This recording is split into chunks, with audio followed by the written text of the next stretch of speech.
हाँ जी विद्यार्थियों, सारिਆਂ ਨੂੰ सत श्री अकाल। स्वागत है ਤੁਹਾਡਾ ਸਾਰਿਆਂ ਦਾ ਪੰਜਾਬੀ ਸਾਹਿਤ ਦੀ ਜਮਾਤ ਵਿੱਚ। देखो जी अपने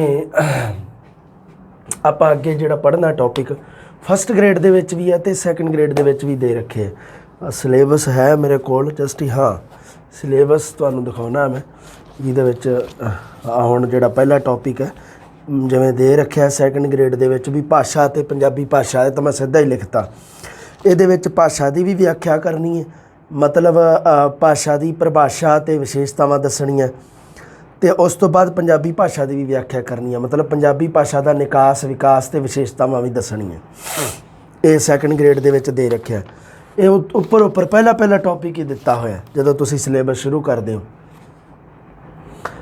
ते हाँ एक ना ਜਿਹੜੇ ਹੈਗੇ ਆ ਸਾਡੇ फस्ट ग्रेड ਦੇ ਵਿਦਿਆਰਥੀ ਹੈ ਉਹਨਾਂ ਵਾਸਤੇ ਸੁਣ ਲਓ। ਜਿਵੇਂ ਦੇ ਰੱਖਿਆ ਟੌਪਿਕ ਸ਼ੁਰੂ ਦੇ ਵਿੱਚ ਹੀ ਹੈ ਅਣਡਿੱਠੇ ਪਹਿਰਿਆਂ ਤੋਂ ਬਾਅਦ ਦਿੱਤਾ ਹੋਇਆ ਵਿਆਕਰਨ ਵਾਲੇ ਪੋਰਸ਼ਨ 'ਚ ਭਾਸ਼ਾ ਤੇ ਪੰਜਾਬੀ ਭਾਸ਼ਾ ਦੀਆਂ ਪ੍ਰਮੁੱਖ ਵਿਸ਼ੇਸ਼ਤਾਵਾਂ। ਉਹੀ ਗੱਲ ਆ ਗਈ ਭਾਸ਼ਾ ਤੇ ਪੰਜਾਬੀ ਭਾਸ਼ਾ। ਪੰਜਾਬੀ ਦੀਆਂ ਉਪ ਭਾਸ਼ਾਵਾਂ ਦੀ ਕਲਾਸ ਤੇ ਆਪਾਂ ਲਵਾਂਗੇ ਹੈ ਨਾ। ਬਹੁਤ ਸਾਰੇ ਆ ਜਿਹੜੇ ਕਾਮਨ ਆ, ਮਤਲਬ ਉਹਨਾਂ ਦੀ ਇਹਨਾਂ ਦੇ ਨਾ ਟੌਪਿਕਾਂ ਦੇ ਨਾਮ ਅੱਡ ਅੱਡ ਹੋ ਸਕਦੇ ਆ। इस गल नूं लैके चिंता नहीं करनी गी, अंदर मैटर है जिहड़ा वो सेम ही है, इक्को ही गल है।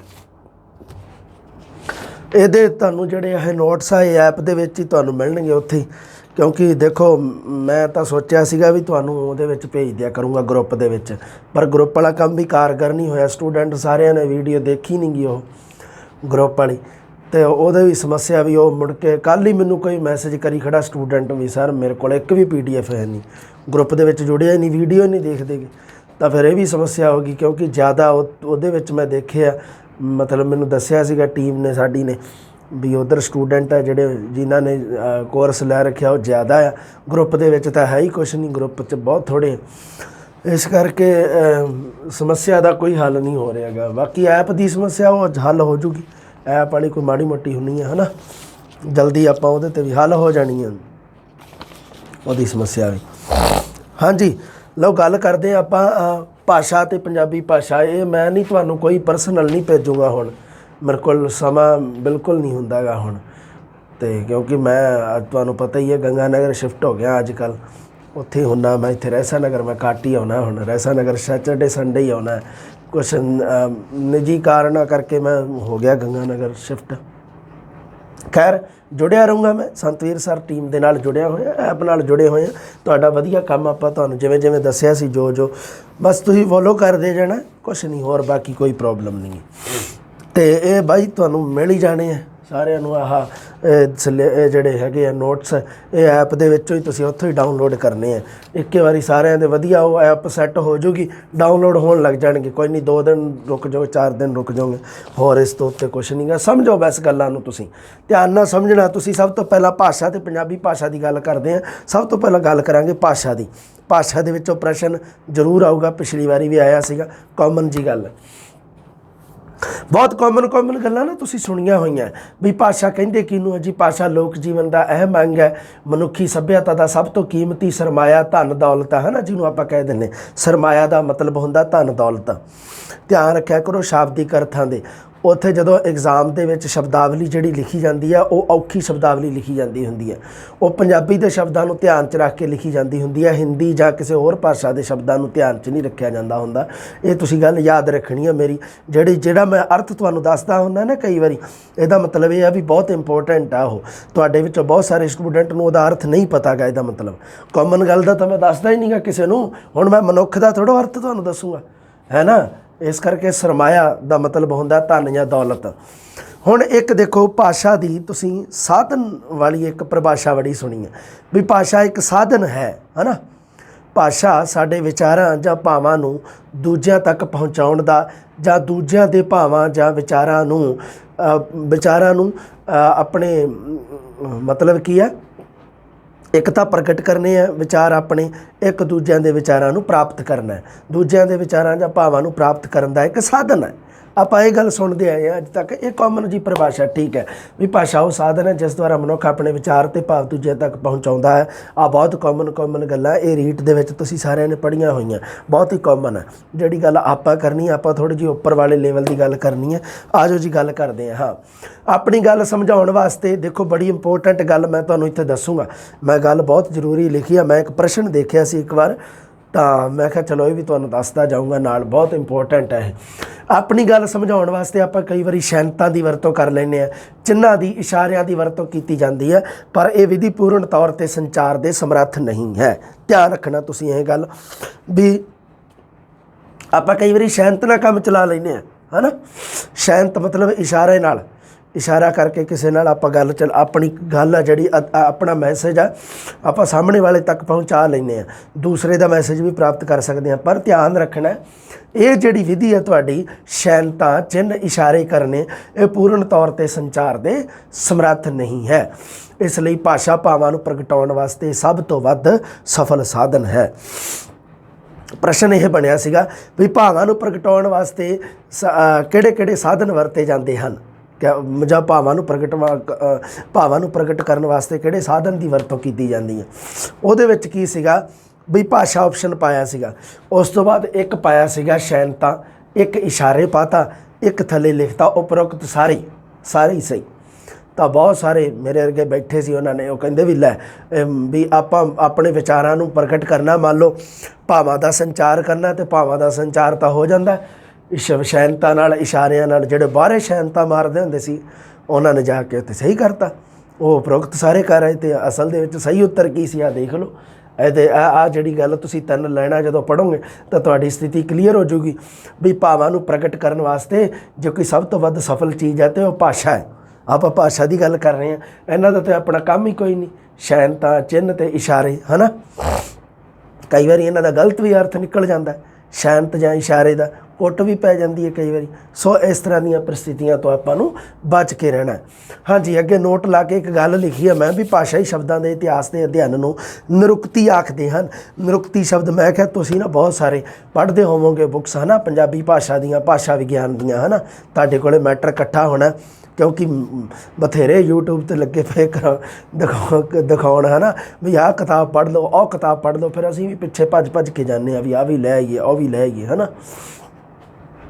ਅਸਲ 'ਚ ਪਤਾ ਉਹਨਾਂ ਨੂੰ ਵੀ ਨਹੀਂ ਹੁੰਦਾ, ਵੀ ਉਹਨਾਂ ਨੂੰ ਇਹ ਪਤਾ ਹੀ ਨਹੀਂ ਗਾ ਵੀ ਸਿਲੈਕਟਿਵ ਮੈਟਰ ਕਿਹੜੀ ਕਿਤਾਬ ਦੇ ਵਿੱਚੋਂ ਅਸੀਂ ਚੱਕਣਾ। ਨਿਰੁਕਤੀ ਸ਼ਬਦ ਵਾਰੀ ਮੈਂ ਸੋਚਿਆ ਆਊਗਾ, ਅਤੇ ਇਹ ਐਟਮੋਲੋਜੀ ਕਹਿੰਦੇ ਆ ਇਹਨੂੰ, ਐਟੀਮੋਲੋਜੀ। ਭਾਸ਼ਾਈ ਸ਼ਬਦਾਂ ਦੇ ਇਤਿਹਾਸ ਦੇ ਅਧਿਐਨ ਨੂੰ ਨਿਰੁਕਤੀ ਜਾਂ ਐਟੀਮੋਲੋਜੀ ਆਖਦੇ ਹਨ। ਧਿਆਨ ਰੱਖਣਾ, ਭਾਸ਼ਾਈ ਸ਼ਬਦਾਵਲੀ ਹੈ ਜਿਹੜੀ, ਉਹਦੇ ਇਤਿਹਾਸਕ ਅਧਿਐਨ ਨੂੰ ਨਿਰੁਕਤੀ ਕਿਹਾ ਜਾਂਦਾ ਹੈ। ਹੁਣ ਆਪਾਂ ਗੱਲ ਕਰਨੀ ਆ ਭਾਸ਼ਾ ਦੀ ਨਿਰੁਕਤੀ ਦੀ, ਵੀ ਭਾਸ਼ਾ ਦੇ ਆਪਾਂ ਸ਼ਬਦਾਂ ਦੇ ਜਦੋਂ ਇਤਿਹਾਸਿਕ ਅਧਿਐਨ ਨੂੰ ਧਿਆਨ 'ਚ ਰੱਖਾਂਗੇ ਉਦੋਂ ਭਾਸ਼ਾ ਦੇ ਆਪਾਂ ਵੇਖਾਂਗੇ ਵੀ ਭਾਸ਼ਾ ਦੀ ਉਤਪਤੀ ਹੈ ਜਿਹੜੀ ਉਹ ਕਿਹੜੇ ਸ਼ਬਦਾਂ ਤੋਂ ਹੁੰਦੀ ਹੈ। ਉਸ ਸਥਿਤੀ ਦੇ ਵਿੱਚ ਆਪਾਂ ਕੀ ਕਰਾਂਗੇ, ਆਪਾਂ ਵੱਖ-ਵੱਖ ਸ਼ਬਦ ਚੁਣਾਂਗੇ। ਤਾਂ ਬਹੁਤ ਸਾਰੇ ਸ਼ਬਦ ਹੈ ਜਿਹੜੇ, ਜਦੋਂ ਤੁਹਾਨੂੰ ਪਤਾ ਹੈ ਵੀ ਭਾਸ਼ਾ ਦਾ ਸੰਬੰਧ ਸਾਡੀ ਜੀਭ ਦੇ ਨਾਲ ਹੈ, ਇਸ ਕਰਕੇ ਬਹੁਤ ਸਾਰੇ ਸ਼ਬਦ ਜੀਭਵਾਚੀ ਜਾਂ ਬੋਲਵਾਚੀ ਹੁੰਦੇ ਆ। ਧਿਆਨ ਰੱਖਣਾ ਤੁਸੀਂ, ਦੇਖੋ ਕਿਵੇਂ ਜੇ ਤੁਸੀਂ ਕਹੋ ਵੀ ਅੰਗਰੇਜ਼ੀ ਦੇ ਵਿੱਚ ਭਾਸ਼ਾ ਨੂੰ ਕਿਹਾ ਜਾਂਦਾ ਟੰਗ, ਅਤੇ ਟੰਗ ਦਾ ਸ਼ਾਬਦਿਕ ਅਰਥ ਜ਼ਬਾਨ ਹੀ ਹੁੰਦਾ ਹੈ ਨਾ। ਹਾਂ, ਲਾਤੀਨੀ ਦੇ ਵਿੱਚ ਇਹਨੂੰ ਲਿੰਗਵਾ ਕਿਹਾ ਜਾਂਦਾ ਹੈ ਨਾ। ਲਿੰਗਵਾ ਤੋਂ ਹੀ ਅੱਗੇ ਲੈਂਗੁਏਜ ਸ਼ਬਦ ਬਣਿਆ। ਭਾਸ਼ਾ ਨੂੰ ਕਹਿ ਰਿਹਾ ਵੀ ਮੈਂ, ਭਾਸ਼ਾ ਨੂੰ ਕਿਹੜੀਆਂ ਭਾਸ਼ਾਵਾਂ 'ਚ ਕੀ ਕਿਹਾ ਜਾਂਦਾ।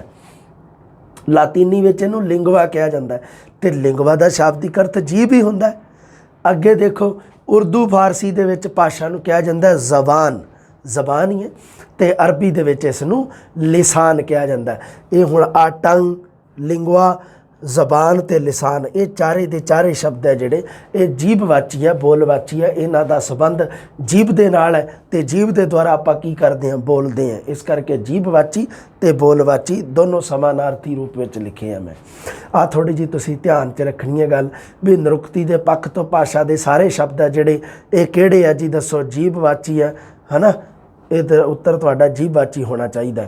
ਆਹ ਥੋੜ੍ਹਾ ਜਿਹਾ ਧਿਆਨ 'ਚ ਰੱਖਣਾ। ਅੰਗਰੇਜ਼ੀ ਦੇ ਵਿੱਚ ਟੰਗ, ਲਾਤੀਨੀ 'ਚ ਲਿੰਗਵਾ, ਉਰਦੂ ਫਾਰਸੀ 'ਚ ਜ਼ਬਾਨ ਅਤੇ ਅਰਬੀ 'ਚ ਲਿਸਾਨ। ਪੰਜਾਬੀ ਹਿੰਦੀ ਦੇ ਵਿੱਚ ਤੁਹਾਨੂੰ ਪਤਾ ਹੀ ਹੈ ਭਾਸ਼ਾ ਹੀ ਕਿਹਾ ਜਾਂਦਾ ਇਸ ਨੂੰ। ਭਾਸ਼ਾ ਦੀ ਪਰਿਭਾਸ਼ਾ ਜਿਹੜੀ ਕੁੱਲ ਮੈਂ 10 ਪਰਿਭਾਸ਼ਾਵਾਂ ਲਿਖੀਆਂ ਇੱਥੇ। 10 ਦੀਆਂ 10 ਪਰਿਭਾਸ਼ਾਵਾਂ ਤੁਸੀਂ ਯਾਦ ਰੱਖਣੀਆਂ, ਚੇਤੇ ਰੱਖਣੀਆਂ। 10 ਸਾਡੇ ਭਾਸ਼ਾ ਵਿਗਿਆਨੀਆਂ ਦੀਆਂ ਪਰਿਭਾਸ਼ਾਵਾਂ 10 ਦੀਆਂ 10। ਅੱਜ ਗੱਲ ਕਰਦੇ ਇਹਨਾਂ 'ਤੇ। ਹਾਲ ਕਹਿੰਦਾ ਭਾਸ਼ਾ ਇੱਕ ਸੰਸਥਾ ਹੈ। ਬਸ ਇੰਨੀ ਗੱਲ ਹੀ ਕਹੀ ਇਹਨੇ। ਭਾਸ਼ਾ ਨੂੰ ਸੰਸਥਾ ਕਹਿਣ ਵਾਲਾ ਕੌਣ ਹੈ? ਹਾਲ। ਠੀਕ ਹੈ ਬਈ। ਹਾਂ, ਨੋਆਮ ਚਮਸਕੀ ਦੇ ਬਾਰੇ ਤਾਂ ਆਪਾਂ ਪੜ੍ਹਾਂਗੇ ਹੀ, ਹੈ ਨਾ। ਨੋਆਮ ਚਮਸਕੀ ਅਤੇ ਸ਼ੋਸ਼ੀਓਰ ਇਹ ਦੋਨੇ ਫਸਟ ਗ੍ਰੇਡ ਦੇ ਵਿੱਚ ਦੇ ਰੱਖੇ ਆ, ਇਸ ਕਰਕੇ ਇਹਨਾਂ ਬਾਰੇ ਤਾਂ ਪੜ੍ਹਾਂਗੇ। ਮੈਨੂੰ ਲੱਗਦਾ ਵੀ ਸ਼ੋਸ਼ੀਓਰ ਦੀ ਤਾਂ ਮੈਂ ਕਲਾਸ ਰਿਕਾਰਡ ਕਰ ਚੁੱਕਿਆ। ਹਾਂ, ਇਹ ਵੀ ਮਿਲ ਜੂਗੀ, ਮਿਲ ਹੀ ਗਈ ਹੋਣੀ ਸ਼ਾਇਦ ਤੁਹਾਨੂੰ। ਨੋਆਮ ਚਮਸਕੀ ਕਹਿੰਦਾ ਵੀ ਭਾਸ਼ਾ ਇੱਕ ਵਾਕਾਂ ਦਾ ਸਮੂਹ ਹੈ। ਨੋਆਮ ਚਮਸਕੀ ਬਸ ਸੈਕੰਡ ਗ੍ਰੇਡ ਵਾਲਿਆਂ ਨੇ ਸਿੱਧਾ ਚੇਤੇ ਰੱਖਣਾ ਇਹਨੂੰ, ਫਸਟ ਗ੍ਰੇਡ ਵਾਲੇ ਵੇਖ ਹੀ ਲੈਣਗੇ ਵੀ ਕਿਵੇਂ ਇੱਕ ਵਾਕਾਂ ਦਾ ਸਮੂਹ ਹੈ। ਜਦੋਂ ਆਪਾਂ ਨੋਆਮ ਚਮਸਕੀ ਦਾ ਰੂਪਾਂਤਰੀ ਵਿਆਕਰਣ ਪੜ੍ਹਾਂਗੇ ਉਹਦੇ ਵਿੱਚ ਵਾਕਾਂ ਦੀ ਗੱਲ ਕਰੂਗਾ ਉਹ। ਭਾਸ਼ਾ ਨੂੰ ਵਾਕਾਂ ਦਾ ਸਮੂਹ ਦੱਸਿਆ ਉਹਨੇ। ਸ਼ੋਸ਼ੀਓਰ, ਫਰਦੀਨਾ ਦਾ ਸ਼ੋਸ਼ੀਓਰ ਪੂਰਾ ਨਾਮ ਹੈ ਇਹਦਾ। ਇਹਨੇ ਕਿਹਾ ਵੀ ਭਾਸ਼ਾ ਇੱਕ ਚਿੰਨ੍ਹਾਂ ਦੀ ਪ੍ਰਣਾਲੀ ਹੈ ਨਾ, ਚਿੰਨ੍ਹਾਂ ਦੀ ਵਿਵਸਥਾ ਹੈ ਜਾਂ ਚਿੰਨ੍ਹਾਂ ਦਾ ਪ੍ਰਬੰਧ ਹੈ। ਜੌਨ ਲਾਈਨਜ਼ ਨਾਮ ਸੁਣਿਆ ਹੋਇਆ ਤੁਸੀਂ। ਭਾਸ਼ਾ ਕਹਿੰਦਾ ਵੀ ਸੰਬੰਧਾਂ ਦੀ ਵਿਵਸਥਾ ਹੈ। ਹੈਲੀਡੇ ਨੇ ਕਹੀ ਹੈ ਇਹ ਗੱਲ ਵੀ ਭਾਸ਼ਾ ਸਿਸਟਮਾਂ ਦਾ ਸਿਸਟਮ ਹੈ। ਇਹ ਤੁਸੀਂ ਧਿਆਨ ਦੇ ਵਿੱਚ ਰੱਖਣਾ। ਹੈਲੀਡੇ ਨੇ ਇੱਕ ਵਧੀਆ ਜੀ ਪਰਿਭਾਸ਼ਾ ਦਿੱਤੀ। ਉਹ ਕਹਿੰਦਾ ਵੀ ਭਾਸ਼ਾ ਇੱਕ ਸਿਸਟਮਾਂ ਦਾ ਸਿਸਟਮ ਹੈ, ਪ੍ਰਬੰਧਾਂ ਦਾ ਪ੍ਰਬੰਧ ਹੈ। ਸਿਸਟਮ ਪ੍ਰਬੰਧ ਨੂੰ ਕਿਹਾ ਜਾਂਦਾ। ਮਾਲਬਰਗ ਕਹਿੰਦਾ ਵੀ ਭਾਸ਼ਾ ਇੱਕ ਸੰਚਾਰ ਪ੍ਰਬੰਧ ਹੈ। ਸੀਐਲ ਬਾਰਬਰ ਨਾ ਹੀ ਹੁੰਦਾ ਹੈ ਨਾ ਅੰਗਰੇਜ਼ੀ। ਸੀਐਲ ਬਾਰਬਰ ਕਹਿੰਦਾ ਵੀ ਭਾਸ਼ਾ ਹੈਗੀ ਹੈ ਇੱਕ ਚਿੰਨ੍ਹਕਾਰੀ ਸਿਸਟਮ। ਸੰਚਾਰ ਪ੍ਰਬੰਧ ਕਹਿਣ ਵਾਲਾ ਮਾਲਬਰਗ ਹੈ, ਚਿੰਨ੍ਹਕਾਰੀ ਸਿਸਟਮ ਕਹਿਣ ਵਾਲਾ ਸੀਐਲ ਮਾਲਬਰਗ ਹੈ। ਬਲਾਕ ਤੇ ਟ੍ਰਿਗਰ ਕੀ ਕਹਿੰਦੇ ਆ ਬਾਈ? ਬਲਾਕ ਤੇ ਟ੍ਰਿਗਰ ਕਹਿੰਦੇ ਵੀ ਭਾਸ਼ਾ ਆਪ ਹੁਦਰੇ ਧੁਨੀ ਚਿੰਨ੍ਹਾਂ ਦਾ ਪ੍ਰਬੰਧ ਹੈ। ਜਿਹੜੀ ਭਾਸ਼ਾ ਹੈ ਉਹ ਆਪ ਹੁਦਰੇ ਧੁਨੀ ਚਿੰਨ੍ਹਾਂ ਦਾ ਇੱਕ ਪ੍ਰਬੰਧ ਹੈ। ਲਓ ਜੀ, ਆਪ ਹੁਦਰੇ ਦਾ ਮਤਲਬ ਹੁੰਦਾ ਮਨਮਾਨੇ। ਜਿਹੜੀ ਚੀਜ਼ 'ਤੇ ਕੋਈ ਕੰਟਰੋਲ ਨਾ ਹੋਵੇ ਉਸ ਨੂੰ ਆਪਾਂ ਕਹਿ ਦਿੰਦੇ ਹਾਂ ਮਨਮਾਨਾ, ਮਨਮਰਜ਼ੀ ਵਾਲਾ, ਮਨਮਰਜ਼ੀ ਦਾ ਮਾਲਕ। ਆਪ ਹੁਦਰੇ ਦਾ ਸ਼ਾਬਦਿਕ ਅਰਥ ਹੁੰਦਾ ਮਨਮਾਨਾ।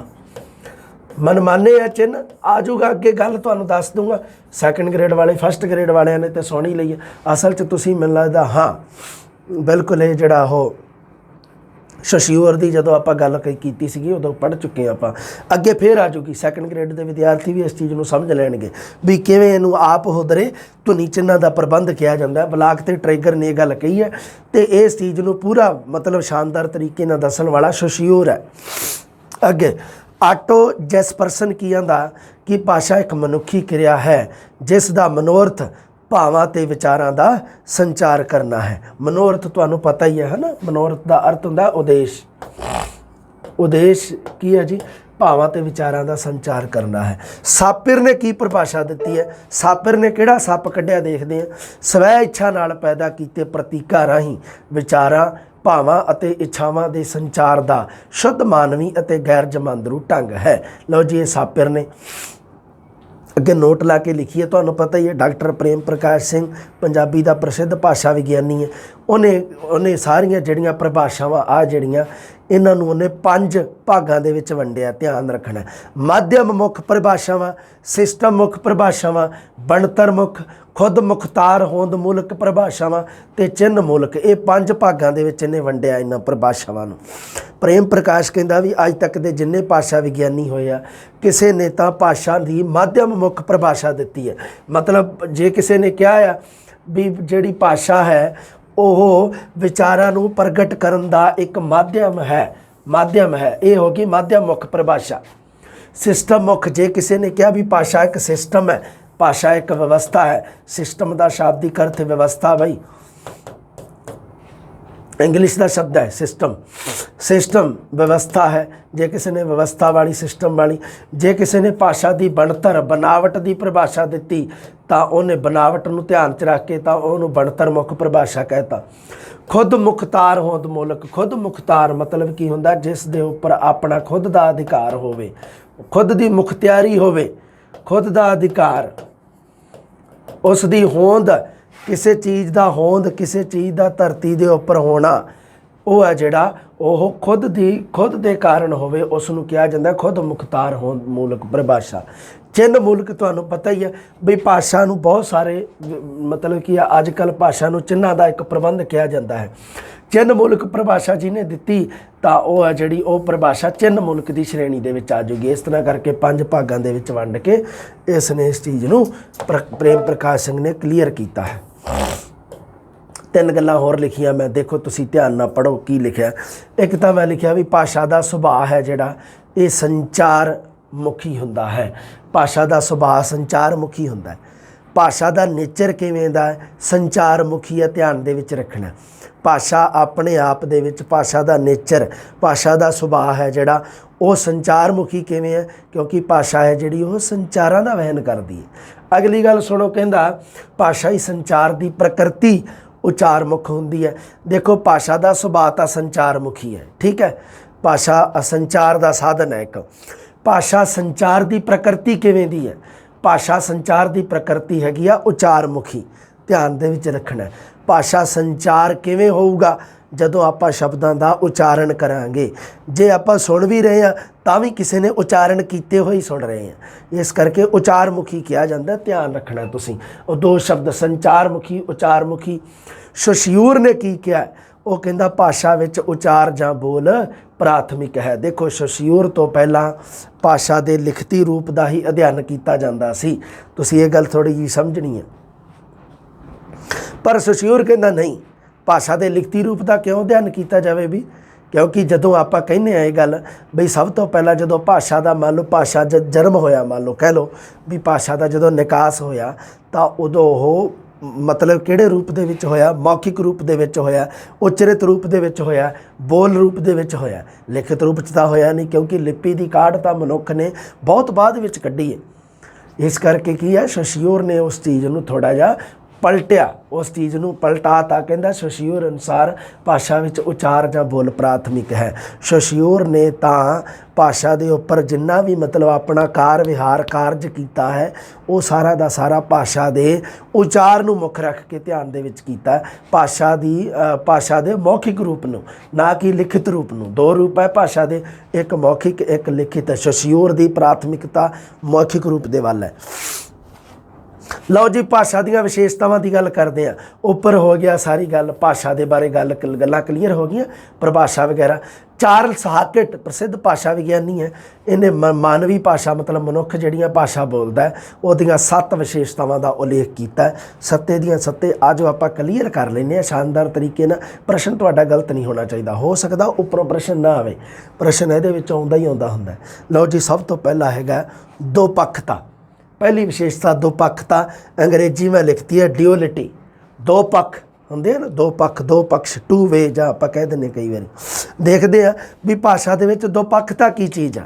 ਆਂਦਰੇ ਮਾਰਤੀਨੇ ਪ੍ਰਸਿੱਧ ਭਾਸ਼ਾ ਵਿਗਿਆਨੀ ਹੈ, ਇਹਦਾ ਨਾਮ ਮੈਂ ਲਿਖਤਾ। ਇਹਨੇ ਕੀ ਕਿਹਾ ਆ?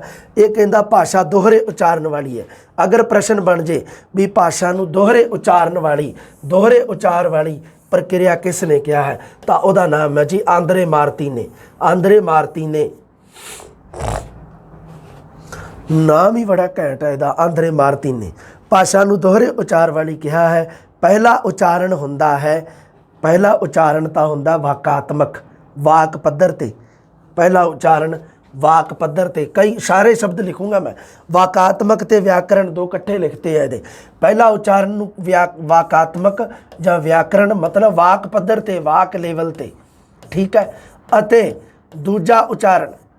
ਦੂਜਾ ਉਚਾਰਨ ਧੁਨੀਆਤਮਕ ਮਤਲਬ ਧੁਨੀ ਪੱਧਰ 'ਤੇ, ਮਤਲਬ ਧੁਨੀ ਪੱਧਰ 'ਤੇ। ਜੇ ਮੰਨ ਲਓ ਭਾਸ਼ਾ ਦੇ ਵਿੱਚ ਦੋਪੱਖਤਾ ਦੀ ਗੱਲ ਆ ਜੇ ਵੀ ਭਾਸ਼ਾ ਦੀ ਵਿਸ਼ੇਸ਼ਤਾ ਦੇ ਵਿੱਚ ਦੋਪੱਖਤਾ ਦੇ ਵਿੱਚ ਕਿਹੜੀਆਂ 2 ਚੀਜ਼ਾਂ, ਕਿਹੜੇ 2 ਤੱਤ ਸ਼ਾਮਲ ਆ ਦੋਪੱਖਤਾ ਦੇ ਵਿੱਚ? ਪਤਾ ਲੱਗੀ ਜਾਂਦਾ ਸਿੱਧਾ ਹੀ, ਇੱਕ ਵਾਕ ਹੈ, ਇੱਕ ਧੁਨੀ ਹੈ। ਕਿਵੇਂ ਹੈ ਕਿ ਨਹੀਂ ਗੱਲਬਾਤ? ਆਪਸ਼ਨਾਂ ਦੇ ਵਿੱਚ ਉਹਨੇ ਵੇਖ ਲਓ ਕੀ ਕੁਛ ਪਾਉਣਾ। ਉਹਨੇ ਵਾਕ ਧੁਨੀ ਵੀ ਪਾਊਗਾ ਅਤੇ ਵਾਕ ਸ਼ਬਦ ਵੀ ਪਾਊਗਾ, ਅਤੇ ਐਂ ਕਰਕੇ ਉਪਰੋਕਤ ਸਾਰੇ ਵੀ ਲਿਖੂਗਾ ਥੱਲੇ ਅਗਲਾ, ਹੈ ਨਾ। ਧਿਆਨ ਰੱਖਣਾ ਭਾਸ਼ਾ ਦੀ ਦੋਪੱਖਤਾ ਦੀ ਜਦੋਂ ਗੱਲ ਆਵੇ ਤਾਂ ਪਹਿਲਾ ਪ੍ਰਾਥਮਿਕ ਪੱਖ ਹੈ ਜਿਹੜਾ ਉਹ ਤਾਂ ਹੈਗਾ ਵਾਕਾਤਮਕ, ਜਿਹਨੂੰ ਵਿਆਕਰਣ ਕਿਹਾ ਜਾਂਦਾ ਹੈ। ਵਿਆਕਰਣਕ ਪੱਖ ਜਿਹਨੂੰ ਵਾਕ ਪੱਧਰ 'ਤੇ ਜਿਹੜਾ ਵਿਚਰਦਾ। दूसरा पक्ष किहड़ा है धुनियात्मक, जिहड़ा धुनी पद्धर ते है। दो पक्ष है, दो पक्षता, दो पक्ष मतलब दो आई जांदा ना शब्द विच, दो टू, किहड़े किहड़े दो, उहदे विच पहले नंबर ते वाक दी गल आऊगी, दूसरे नंबर ते धुनी दी गल आऊगी। दो पक्षता दा संबंध किहदे नाल है, भाषा दी बनतर दे नाल है, भाषा दी बनावट दे नाल है, भाषा दे ताने बाणे दे नाल है। बनतर बनावट जिन्हों आप कह दें, स्ट्रक्चर जिन्हों इंग्लिश दे विच आपां कहने हैं। दोपक्षता का संबंध भाषा की स्ट्रक्चर दे नाल है। हुण देखो इहदा व्याकरणक जां वाकात्मक पद्धर तां इहदा पहला पद्धर है, आ जिहड़ा आ तां पहला है, ध्यान रखना तुसीं। यह पद्धर है जिहड़ा अर्थ संचार करता है। अगर प्रश्न होर औखा बने भी भाषा की दोपक्षता दे विच जिहड़ा मतलब की अर्थ संचार है जिहड़ा वो किहड़ा पक्ष करता है, मतलब किहड़े पद्धर ते किहड़ा पद्धर करता है जी अर्थ संचार, कि वाक पद्धर करता है जां धुनी पद्धर जां दोनों करते हैं जां दोनों विचों कोई नहीं। तुहाडा उत्तर होना चाहिए वाक पद्धर। वाक वाकात्मक भी उहदा नाम हो सकता है, व्याकरण भी हो सकता है, मर्जी है एग्जामिनर दी। दूजा पद्धर जिहदा नाम है धुनियात्मक आर्या, इस दियां इकाइयां का निर्माण करता है। धुनी तो अगे वाक दियां इकाइयां बनदियां ना, धुनी तो शब्द बनते हैं, शब्द तो उपवाक बन गए, उपवाक तो वाक है ना, एवें कह लो तुसीं है ना। हाँ एवें कहने, एक आपां होर भी कहने हुंदे आ विच है ना, उपवाक तो पहला भी एक पढ़ांगे आपां वाक बारे जदों तो गल सारी क्लीयर करांगे। फिलहाल इत्थे ही रहो तुसीं दोपक्षता ते, गल क्लीयर होगी। एक एक गल लिखी है मैं, बिल्कुल काम दी लिखी है, फालतू कोई गल नहीं इहदे विच, बस इस तो उत्ते कुछ नहीं गा इहदे विच। दोपक्षता दा जदों भी प्रश्न आऊगा तुहाडा क्लीयर होना चाहिए, सीधियां सीधियां डायरैक्ट गल्लां लिखियां। अगला हैगा जी सिरजनात्मकता। सिरजनात्मकता दी अंग्रेजी मैं लिखी है प्रोडक्टिविटी। वेखो प्रोडक्टिविटी शब्द हाकट ने वरत्या, सब तो पहला तो ध्यान रखना तुसीं, किने वरत्या बाई, हाकट ने, जिहदा पंजाबी च अनुवाद करिए तो उत्पादनशीलता बनता है। हुण तुसीं ध्यान दे विच रखना, एग्जामिनर दी मर्जी है, वो शब्द सिरजनात्मक भी वरत सकता है, वो शब्द उत्पादनशीलता भी वरत सकता है, गल तां इक्को ही है। प्रोडक्शन है ना, प्रोड्यूस प्रोडक्शन, ये सारे प्रोडक्टिविटी तो बने शब्द है ना। उत्पादनशीलता जिन्हों आप कह दें, सिरजनात्मकता उत्पादनशीलता। सिरजनात्मक शब्द तो मैनूं लगदा तुसीं साइकोलॉजी दे विच वाधू वारी पढ़ लिया होना, सिरजनात्मक बालक आपां पढ़दे हैं है ना। लो जी चोमस्की ने क्रिएटिविटी शब्द वरत्या, ये तुसीं ध्यान च रखना, नोआम चोमस्की ने ये वास्ते शब्द वरत्या क्रिएटिविटी। ये एक भाषाई समर्था की योग्यता है, ध्यान रखना है। सिरजनात्मक अगर आ जाए प्रश्न भी सिरजनात्मक जां उत्पादनशीलता किस नूं कहा जाता है, तो वह होंदी है भाषाई समर्था की योग्यता। भाषाई समर्था की एबिलिटी, योग्यता एबिलिटी होंदी है, भाषा की समर्थ किन्नी है, वो एबिलिटी, वो योग्यता किन्नी है भाषाई समर्था की। दूसरे शब्दों में इस प्रश्न को पलटा के पूछ सकता है, भाषाई समर्था की योग्यता नूं की कहा जाता है, सिरजनात्मकता या उत्पादनशीलता। एक वो ऑप्शन दूगा, बाकी होर कोई भी ऑप्शन पा सकता है। असीं कई बार कहंदा अजिहे वाक भी बोल जाते हाँ जो पहला कदे पढ़े सुने नहीं होंदे, इहनूं कहा जाता है सिरजनात्मकता। तुसीं ध्यान दे विच रखना है, तुसीं आप अपनी अपनी घर विच जिहड़ी भाषा बोलदे हो उहदे विच इन्ने एक्सपर्ट हो गए हो तुसीं, कई बार तुसीं इहो जिहा शब्द, इहो जिहा वाक, इहो जी गल तुसीं कई बार कह जाते हो, तुहानूं खुद नूं पता नहीं हुंदा भी इहदे पिछे व्याकरण आधार की है, कि ये मतलब की है भी ये गल है जिहड़ी ये पहला किसी ने बनाई है कि नहीं, तुहानूं को नहीं पता, बस वो तुहाडे माइंड दे विच अपने आप बनी। इहनूं कहा जांदा भाषाई समर्था की योग्यता। ये तुहाडी योग्यता दा करके तुसीं भाषा नूं क्रिएटिव, भाषा नूं प्रोड्यूस करन दे समर्थ हो। एबिलिटी है तुहाडे विच, भाषाई समर्था की योग्यता कहा जांदा इहनूं। कई बारी आप मुहारे अपने आप ही तुहाडे दिमाग दे विचों, माइंड च गल बन गई, तुसीं एकदम उस नूं बोल दिंदे आ, पर बाद विच तुहानूं महसूस हुंदा कई बारी भी आह शब्द तां मैं आप होए तां मैं पहली वारी बोलिया है, तां कोई नवीं गल मैं आपां कई बारी उही बोल दिंदे आ है ना, शब्द कई बारी वैसे ही।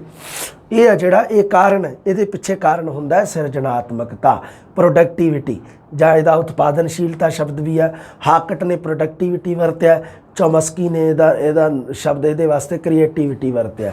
भाषाई समर्था की योग्यता नूं कहा जाता है सिरजनात्मकता जां उत्पादनशीलता। अगे आ गया जी आप हुदरापण, जिन्हों कहा जाता है आर्बिट्रेरीनैस। आप हुदरा दा शाब्दिक अर्थ तुहानूं पता ही है, आप हुदरा आप हुदरा हुंदा है मनमाना। मनमाना संबंध हो जाना किसी नाल, मन मर्जी वाला। मनमाना का मतलब होर लै होर कर दिना, मैं इनू खोल दिना इस चीज़ नू चंगी तरह। मन मर्जी वाला, मन मर्जी वाला।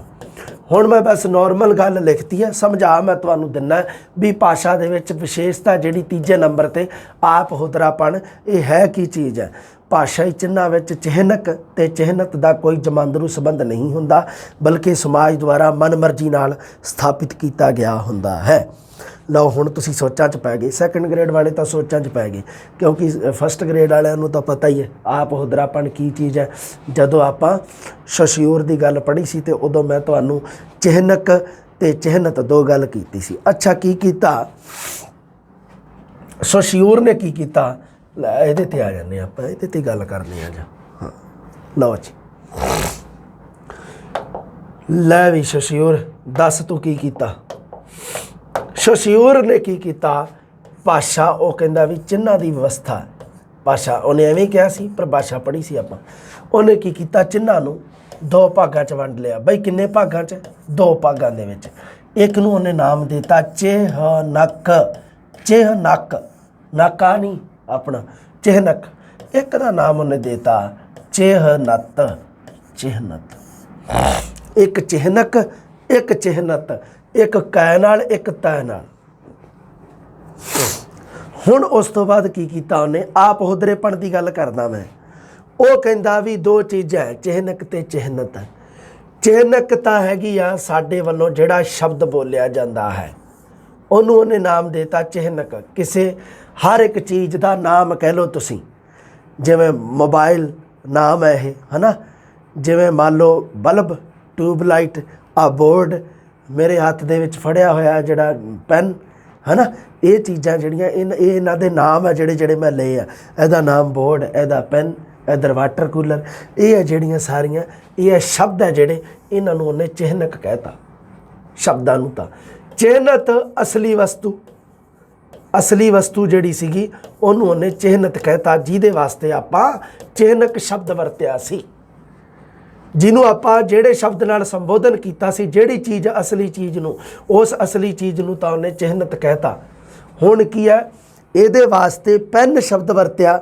इहनूं समझो, इहदे वास्ते पैन शब्द वरतिया, जिहड़ा तां पैन शब्द है उहनूं उन्हें चिहनक कहता।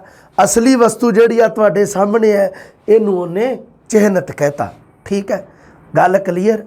हुण उन्हें अगे की किया देखो, वो कहंदा भी इन्हां चीज़ां दे आपसी संबंध है जिहड़े ये मनमाने आ। कहंदा चिहनक ते चिहनत दे आपसी संबंध है जिहड़े ये मनमाने आ, ये मन मर्जी दे है, समाज वल्लों मन मर्जी दे नाल निर्धारित किए गए है। समाज वल्लों मन मर्जी दे नाल निर्धारित किए गए है। कहंदा मतलब की है भी ये चीज़ां किसी ते थोपियां नहीं गईयां, अपने इनू की है भी हिंदी या पंजाबी दे विच तुसी कलम कह सकते हो। कलम इहदा नाम, इहदे वास्ते कलम शब्द वरतोगे, अंग्रेजी वाले पेन शब्द वरतणगे, है ना। हुण वो कहंदा भी इन्हां दा आपसी संबंध है जिहड़ा उस शब्द दा ते इस असली वस्तु का, ये मन मर्जी दे नाल निर्धारित किया गया है उन्हां दे समाज दे लोकां वल्लों। अंग्रेज़ां ने इहदा संबंध निर्धारित कर लिया। अंग्रेज़ां ने इस चीज़ नूं पेन कहना शुरू किया, PEN पेन। साडे पंजाबी हिंदी दे लोकां ने इहनूं कलम कहना शुरू किया। हिंदी दे लोकां ने, हिंदी दे जां किसी भी कलम, किसी भी भाषा का, दूसरी भाषा के लोगों ने। अच्छा होर शब्द सुनो, जिवें मान लो मैं वैसे घोड़े की उदाहरण दी सी, हाथी की उदाहरण दे लेने, थोड़ा वड्डा जानवर ले लेने तकड़ा। मान लो हाथी है, हाथी मान लो कि हैगा, हाँ हाथी तो दुनिया ते बथेरे है। हाँ जी, हाथी है जिहड़ा असली है, जिहड़ा जानवर, असल जानवर जिहड़ा तुहानूं दिख रहा, वो तो हैगा चिहनत। हाथी जिहड़ा शब्द है, हाथी शब्द, वो हैगा चिहनक। इत्थे शशियूर दा यह कहना भी इन्हां दा आपसी संबंध मनमाना है, समाज के लोगों वालों निर्धारित किया गया है। साडे लोकां ने ਉਹਦੇ वास्ते संस्कृत के पहला लोग ਜਿਹੜੇ ਸੀਗੇ संस्कृत बोलते सी, उन्होंने हाथी नूं हस्ती शब्द किया। हस्ती शब्द असी उन्होंने कहता हाथी, अंग्रेज़ कहते एलीफेंट। इस करके की है भी इन्हां दा आपसी संबंध है जिहड़ा मनमाना है, ਆਪ ਹੁਦਰੇਪਣ ਦੇ ਵਿੱਚ ਆਉਂਦਾ ਹੈ। ਹੁਣ ਮੰਨ ਲਓ ਵੀ ਇਹ ਨਿਰਧਾਰਿਤ ਨਾ ਹੁੰਦਾ, ਇਹ ਮਨਮਾਨਾ ਨਾ ਹੁੰਦਾ, ਮੰਨ ਲਓ ਮਨਮਰਜ਼ੀ ਦਾ ਨਾ ਹੁੰਦਾ, ਦੁਨੀਆ ਦੇ ਉੱਪਰ ਇੱਕੋ ਹੀ ਰੂਲ ਮੰਨ ਲਓ ਹੁੰਦਾ, ਤਾਂ ਸਾਰੀ ਦੁਨੀਆ ਦੀ ਭਾਸ਼ਾ ਹੀ ਇੱਕ ਹੋਣੀ ਸੀਗੀ। ਅੰਗਰੇਜ਼ਾਂ ਨੇ ਸਾਰੇ ਮੁਲਕਾਂ 'ਤੇ ਰਾਜ ਕੀਤਾ ਲਗਭਗ, ਤਾਂ ਅੰਗਰੇਜ਼ਾਂ ਨੇ ਤਾਂ ਫਿਰ ਉਹ ਮਤਲਬ ਕੀ ਆ ਵੀ ਆ ਚਿਹਨਕ ਅਤੇ ਚਿਹਨਤ ਵਾਲੇ ਜੱਬ ਨੂੰ ਨਿਬੇੜ ਦੇਣਾ ਸੀ। ਉਹਨਾਂ ਨੇ ਕਹਿਣਾ ਸੀਗਾ ਵੀ ਤੁਸੀਂ ਐਲੀਫੈਂਟ ਕਹਿਣਾ, ਇਹਨੂੰ ਹਾਥੀ ਕੋਈ ਸ਼ਬਦ ਹੀ ਨਹੀਂ ਗਾ। ਫਿਰ ਸਾਰੇ ਦੁਨੀਆ ਦੇ ਲੋਕਾਂ ਨੇ ਹਾਥੀ ਨੂੰ ਐਲੀਫੈਂਟ ਹੀ ਕਿਹਾ ਕਰਨਾ ਸੀਗਾ, ਸਾਰੀ ਦੁਨੀਆ 'ਤੇ ਇੱਕ ਹੀ ਭਾਸ਼ਾ ਹੋ ਜਾਣੀ ਸੀ। ਪਰ ਸਾਰੇ ਸਮਾਜ ਦੇ ਲੋਕ ਅੱਡ ਅੱਡ ਬੋਲਦੇ ਆ ਉਹਦਾ ਨਾਮ। ਸੰਸਕ੍ਰਿਤ ਦੇ ਜਿਹੜੇ ਸੰਸਕ੍ਰਿਤ ਦੇ ਵਿਦਵਾਨ ਸੀਗੇ, ਸੰਸਕ੍ਰਿਤ ਪੜ੍ਹੇ ਲਿਖੇ, ਮਤਲਬ ਸੰਸਕ੍ਰਿਤ ਦੀ ਭਾਸ਼ਾ ਦੇ ਵਿੱਚ ਹਾਥੀ ਨੂੰ ਹਸਤੀ ਕਿਹਾ ਜਾਂਦਾ, ਹਿੰਦੀ ਪੰਜਾਬੀ ਦੇ ਵਿੱਚ ਉਹਨੂੰ ਹਾਥੀ ਆਪਾਂ ਕਹਿ ਦਿੰਦੇ ਹਾਂ, ਅੰਗਰੇਜ਼ੀ ਦੇ ਵਿੱਚ ਉਹਨੂੰ ਐਲੀਫੈਂਟ ਕਿਹਾ ਜਾਂਦਾ। ਇਹ ਵੱਖ-ਵੱਖ ਉਹਦੇ ਨਾਮ ਕਿਉਂ ਆ? ਚਿਹਨਕ ਅੱਡ ਅੱਡ ਕਿਉਂ ਆ? ਚਿਹਨਕ ਅੱਡ ਅੱਡ ਕਿਉਂ ਆ? ਚਿਹਨਤ ਤਾਂ ਇੱਕ ਹੀ ਹੈ, ਅਸਲੀ ਵਸਤੂ ਤਾਂ ਇੱਕ ਹੀ ਸੀ ਹਾਥੀ, ਪਰ ਚਿਹਨਕ ਅੱਡ ਅੱਡ ਹੈ। ਅੰਗਰੇਜ਼ੀ ਭਾਸ਼ਾ ਦੇ ਵਿੱਚ ਐਲੀਫੈਂਟ ਹੈ, ਪੰਜਾਬੀ ਹਿੰਦੀ ਦੇ ਵਿੱਚ ਹਾਥੀ, ਸੰਸਕ੍ਰਿਤ ਦੇ ਵਿੱਚ ਹਸਤੀ। ਕਾਰਨ ਇਹਦੇ ਪਿੱਛੇ ਆਪ ਹੁਦਰਾਪਨ, ਮਨਮਾਨਾਪਨ, ਆਪ ਹੁਦਰਾਪਨ। ਭਾਸ਼ਾਈ ਚਿੰਨ੍ਹਾਂ ਦੇ ਵਿੱਚ ਚਿਹਨਕ ਅਤੇ ਚਿਹਨਤ ਦਾ ਜਮਾਂਦਰੂ ਸੰਬੰਧ ਨਹੀਂ ਹੁੰਦਾ। ਜੇ ਜਨਮਜਾਤ ਸੰਬੰਧ ਹੁੰਦਾ ਦੋਨਾਂ ਦਾ, ਤਾਂ ਦੁਨੀਆ ਦੇ ਉੱਪਰ ਜਿਹੜੀ ਭਾਸ਼ਾ ਨੇ ਪਹਿਲਾਂ ਪੈਦਾ ਹੋਣਾ ਸੀਗਾ, ਫਿਰ ਉਹ ਭਾਸ਼ਾ ਦੇ ਸਾਰੇ ਸ਼ਬਦ ਸਾਰੀ ਦੁਨੀਆ 'ਤੇ ਲਾਗੂ ਹੋਣੇ ਸੀ, ਹੈ ਨਾ। ਵੀ ਜੇ ਆਪਾਂ ਆਖੀਏ ਵੀ ਜਿਵੇਂ ਮੰਨ ਲਓ ਕੋਈ ਆਰੀਆ ਲੋਕਾਂ ਦੀ ਭਾਸ਼ਾ, ਜਿਹੜੀ ਆਪਾਂ ਕਹਿ ਲਈਏ ਵੀ ਆਰੀਆ ਲੋਕਾਂ ਦੀ ਭਾਸ਼ਾ ਜੀ, ਮੰਨ ਲਓ ਸਪੋਜ਼ ਕਰੀਏ ਇੱਕ ਵੀ ਉਹ ਜੀ ਸਾਡੇ ਦੇਸ਼ ਦੀ ਸਭ ਤੋਂ ਪਹਿਲੀ ਭਾਸ਼ਾ, ਤਾਂ ਫਿਰ ਉਹ ਮੰਨ ਲਓ ਉਹਨਾਂ ਦਾ ਆਪਸੀ ਚੀਜ਼ਾਂ ਦਾ ਚਿਹਨਕ ਅਤੇ ਚਿਹਨਤ ਦਾ ਆਪਸੀ ਸੰਬੰਧ ਹੁੰਦਾ, ਤਾਂ ਆਰੀਆ ਲੋਕ ਘੋੜੇ ਨੂੰ ਕੀ ਕਹਿੰਦੇ ਸੀ, ਵੀ ਕੁਛ ਵੀ ਕਹਿੰਦੇ ਹੋਣਗੇ। ਤੁਹਾਨੂੰ ਪਤਾ ਇਸ ਗੱਲ ਦਾ ਜਾਣ, ਮੰਨ ਲਓ ਤੁਸੀਂ ਜੀਕੇ ਵਗੈਰਾ ਪੜ੍ਹਦੇ ਹੋ, ਘੋੜੇ ਨੂੰ ਕੁਛ ਵੀ ਹੈ ਨਾ ਅਸ਼ਵ ਕਹਿੰਦੇ ਹੋ ਸਕਦੇ ਹਾਂ। ਹੁਣ ਉਹ ਘੋੜੇ ਨੂੰ ਅਸ਼ਵ ਹੀ, ਸ਼ਾਇਦ ਮੈਨੂੰ ਲੱਗਦਾ ਅਸ਼ਵ ਕਹਿੰਦੇ ਹੋਣਗੇ, ਘੋੜੇ ਨੂੰ ਉਹ ਅਸ਼ਵ ਕਹਿੰਦੇ ਆ। ਅਤੇ ਉਹ ਜੇ ਮੰਨ ਲਓ ਜਨਮਜਾਤ ਸੰਬੰਧ ਹੁੰਦਾ ਤਾਂ ਆਪਾਂ ਵੀ ਅਸ਼ਵ ਹੀ ਕਹਿਣਾ ਸੀਗਾ। ਆਪਣੇ ਸਾਹਮਣੇ ਘੋੜਾ ਸ਼ਬਦ ਕਦੇ ਆਉਣਾ ਹੀ ਨਹੀਂ ਸੀਗਾ। ਅੰਗਰੇਜ਼ਾਂ ਨੇ ਹਾਰਸ ਸ਼ਬਦ ਵਰਤਣਾ ਹੀ ਨਹੀਂ ਸੀ ਉਹਦੇ ਵਾਸਤੇ। ਸਮਝੇ ਕਹਾਣੀ ਨੂੰ? ਇਹਨੂੰ ਕਿਹਾ ਜਾਂਦਾ ਆਪ ਹੁਦਰਾਪਣ। ਭਾਸ਼ਾਈ ਚਿੰਨ੍ਹਾਂ ਵਿੱਚ ਚਿਹਨਕ ਅਤੇ ਚਿਹਨਤ ਦਾ ਕੋਈ ਜਮਾਂਦਰੂ ਆਪਸ ਦੇ ਵਿੱਚ ਕੋਈ ਸੰਬੰਧ ਨਹੀਂ ਹੁੰਦਾ ਗਾ। ਇਹ ਹੈ ਜਿਹੜਾ ਇਹ ਸਮਾਜ ਦੁਆਰਾ ਮਨਮਰਜ਼ੀ ਦੇ ਨਾਲ ਸਥਾਪਿਤ ਕੀਤਾ ਗਿਆ। ਸਾਡੇ ਸਮਾਜ ਦੇ ਲੋਕਾਂ ਨੇ ਉਹਨੂੰ ਘੋੜਾ ਕਹਿਣਾ ਸ਼ੁਰੂ ਕਰਤਾ, ਘੋੜੇ ਨੂੰ, ਅਤੇ ਸਾਡੇ ਵਾਸਤੇ ਘੋੜਾ ਸ਼ਬਦ ਪ੍ਰਚਲਨ 'ਚ। ਅੰਗਰੇਜ਼ ਹੈ ਜਿਹੜੇ ਲੋਕ, ਯੂਰਪੀਅਨ ਲੋਕ ਆ, ਉਹਨਾਂ ਨੇ ਹਾਰਸ ਕਹਿਣਾ ਸ਼ੁਰੂ ਕਰ ਦਿੱਤਾ, ਇੰਗਲਿਸ਼ ਬੋਲਣ ਵਾਲੇ ਖਾਸ ਕਰ। ਅਗਲਾ ਆਪਾਂ ਜਿਹੜਾ ਹੈਗਾ ਅਗਲੀ ਭਾਸ਼ਾ ਦੀ ਵਿਸ਼ੇਸ਼ਤਾ ਹੈ, ਹਾਂਜੀ, ਅਗਲੀ ਵਿਸ਼ੇਸ਼ਤਾ ਹੈ ਅੰਤਰ ਵਟਾਂਦਰਾ। ਅੰਤਰ ਵਟਾਂਦਰਾ ਕਿਹਨੂੰ ਕਹਿੰਦੇ ਆ? ਲਿਖਿਆ ਹੋਇਆ ਇੰਗਲਿਸ਼ ਦੇ ਵਿੱਚ ਹੀ ਲਿਖਤਾ ਮੈਂ, ਇੰਟਰਚੇਂਜੇਬਿਲਿਟੀ। ਭਾਸ਼ਾਈ ਕਾਰਜ ਜਿਹੜਾ ਉਹ ਬਿਜਲੀ ਸਰਕਟ ਦੇ ਵਾਂਗ ਬੁਲਾਰੇ ਅਤੇ ਸਰੋਤੇ ਦੇ ਦਰਮਿਆਨ ਚੱਲਦਾ ਹੈ। ਮਨੁੱਖ ਦੇ ਪਾਸ ਭਾਸ਼ਾ ਯੋਗਤਾ ਤਾਂ ਜਮਾਂਦਰੂ ਹੈ, ਪਰ ਭਾਸ਼ਾ ਜਮਾਂਦਰੂ ਨਹੀਂ। ਧਿਆਨ 'ਚ ਰੱਖਣਾ ਤੁਸੀਂ, ਭਾਸ਼ਾ ਜਮਾਂਦਰੂ ਨਹੀਂ ਗੀ, ਭਾਸ਼ਾ ਨੂੰ ਸਿੱਖਣ ਦੀ ਯੋਗਤਾ ਜਮਾਂਦਰੂ ਹੈ। ਅੱਗੇ ਇਹ ਤਾਂ ਸਮਾਜ ਤੋਂ ਗ੍ਰਹਿਣ ਕੀਤੀ ਜਾਂਦੀ ਹੈ। ਭਾਸ਼ਾ ਜਿਹੜੀ ਉਹ ਜਨਮਜਾਤ ਨਹੀਂ ਹੁੰਦੀ ਬੇਟਾ, ਭਾਸ਼ਾ ਜਿਹੜੀ ਸਮਾਜ ਤੋਂ ਗ੍ਰਹਿਣ ਕਰਦਾ ਹੈ ਮਨੁੱਖ। ਹੁਣ ਇਹਦੇ ਵਿੱਚ ਕੀ ਚੀਜ਼ ਆ? ਅੰਤਰ ਵਟਾਂਦਰਾ। ਅੰਤਰ ਵਟਾਂਦਰਾ ਦਾ ਮਤਲਬ ਹੁੰਦਾ ਆਦਾਨ ਪ੍ਰਦਾਨ। ਵਟਾਂਦਰਾ ਦਾ ਸ਼ਾਬਦਿਕ ਅਰਥ ਹੁੰਦਾ ਆਦਾਨ ਪ੍ਰਦਾਨ। ਵਟਾਂਦਰਾ ਸ਼ਬਦ ਧਿਆਨ 'ਚ ਰੱਖਣਾ ਤੁਸੀਂ, ਕਿਉਂਕਿ ਮੇਰੇ ਸਟੂਡੈਂਟ ਹੈ ਜਿਹੜੇ ਉਹ ਇਕੱਲੇ ਜਿਨ੍ਹਾਂ ਦੀ ਨੇਟਿਵ ਲੈਂਗੁਏਜ ਪੰਜਾਬੀ ਹੈ, ਇਕੱਲੇ ਉਹ ਹੀ ਨਹੀਂ ਗੇ, ਹੋਰ ਵੀ ਭਾਸ਼ਾਵਾਂ ਵਾਲੇ ਬੈਠੇ ਆ ਵਿਚਾਰੇ। ਸਾਰੀ ਗੱਲਾਂ ਜ਼ਰੂਰੀ ਹੈ। ਅੰਤਰ ਵਟਾਂਦਰਾ, ਵਟਾਂਦਰੇ ਦਾ ਮਤਲਬ ਹੁੰਦਾ ਆਦਾਨ ਪ੍ਰਦਾਨ। ਦੇਖੋ ਭਾਸ਼ਾ ਦੇ ਵਿੱਚ ਵਿਚਾਰਾਂ ਦਾ ਆਦਾਨ ਪ੍ਰਦਾਨ ਕਦੋਂ ਹੁੰਦਾ ਹੈ? ਬੁਲਾਰਾ ਅਤੇ ਸਰੋਤਾ ਜਦੋਂ ਦੋਨੇ ਹੋਣ। ਬੁਲਾਰਾ ਮਤਲਬ ਬੋਲਣ ਵਾਲਾ, ਸਰੋਤਾ ਮਤਲਬ ਸੁਣਨ ਵਾਲਾ। ਜਦੋਂ ਦੋਨੇ ਹਾਜ਼ਰ ਹੋਣ, ਹੈ ਨਾ, ਦੋਨਾਂ ਦੀ ਹਾਜ਼ਰੀ ਹੁੰਦੀ ਹੈ, ਤਾਂ ਉਸ ਸਥਿਤੀ ਦੇ ਵਿੱਚ ਅੰਤਰ ਵਟਾਂਦਰਾ, ਇੰਟਰਚੇਂਜੇਬਿਲਿਟੀ ਮਤਲਬ ਵਿਚਾਰਾਂ ਦਾ ਆਦਾਨ ਪ੍ਰਦਾਨ ਹੁੰਦਾ ਹੈ। ਸੰਪ੍ਰੇਖਣ ਜਿਹਨੂੰ ਆਪਾਂ ਕਹਿ ਦਿੰਦੇ ਹੁੰਦਾ। ਬਿਜਲੀ ਸਰਕਟ ਹੀ ਹੈ ਇੱਕ ਤਰ੍ਹਾਂ ਦਾ। ਬਿਜਲੀ ਸਰਕਟ ਦੇ ਵਿੱਚ ਐਵੇਂ ਹੀ ਹੁੰਦਾ ਵੀ ਮਤਲਬ ਕੀ ਹੈ ਵੀ ਬਿਜਲੀ ਸਰਕਟ, ਜਦੋਂ ਆਪਾਂ ਉਹ ਬਿਜਲੀ ਦੇ ਸਰਕਟ ਨਾਲ ਇਸ ਚੀਜ਼ ਨਹੀਂ, ਅੰਤਰ ਵਟਾਂਦਰੇ ਨੂੰ ਬਿਜਲੀ ਸਰਕਟ ਦੇ ਨਾਲ ਉਪਮਾਇਆ ਜਾਂਦਾ ਹੈ। ਮਤਲਬ ਕੀ ਆ? ਅੰਤਰ ਵਟਾਂਦਰੇ ਦੀ ਤੁਲਨਾ, ਜਦੋਂ ਆਪਾਂ ਅੰਤਰ ਵਟਾਂਦਰੇ ਦੀ ਗੱਲ ਨੂੰ ਸਮਝਣਾ ਹੋਵੇ, ਉਦੋਂ ਸ਼ਬਦ ਵਰਤਿਆ ਜਾਂਦਾ ਬਿਜਲੀ ਸਰਕਟ। ਬਿਜਲੀ ਸਰਕਟ ਦੇ ਵਿੱਚ ਜਿਹੜੀ ਲਾਈਟ ਹੈ ਉਹ ਦੋਨਾਂ ਪਾਸੇ ਆਉਣ ਜਾਣ ਕਰਦੀ ਹੈ। ਲਾਈਟ ਦੋਨਾਂ ਪਾਸੇ ਆਉਣ ਜਾਣ ਕਰਕੇ ਇਸ ਨੂੰ ਉਵੇਂ ਹੀ ਮਤਲਬ ਵਿਚਾਰ ਹੈ ਜਿਹੜੇ ਭਾਸ਼ਾ ਦੇ ਵਿੱਚ ਦੋਨਾਂ ਪਾਸੇ ਆਉਂਦੇ ਜਾਂਦੇ ਆ।